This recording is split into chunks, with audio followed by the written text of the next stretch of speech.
Panalilinis sa mga pinsalang iniwan sa Davao Oriental ng bagyong Agaton na kalaunay humina at naging low pressure area. May live report si Bam Alegre. Bam!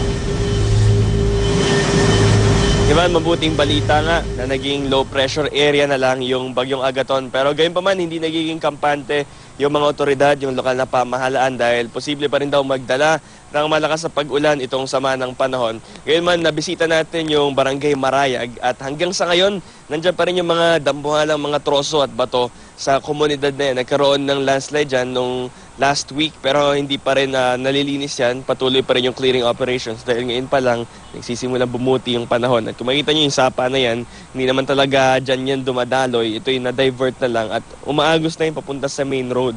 At patuloy rito yung paglilinis, maging yung barangay hall napuno ng graba, nasira yung mga dokumentong mahalaga at yung mga service vehicle. At tinataya na 198 yung mga structure na nasira. 58 yung tuluyang nawasak. Ngayon may maraming residente ang nakatira sa mga pinagtagpi-tagping mga bahay gawa sa kahoy at trapal. Yan ang latest mula rito sa Mati, Davao Oriental. Balik sa'yo, Ivan. Salamat, Bam!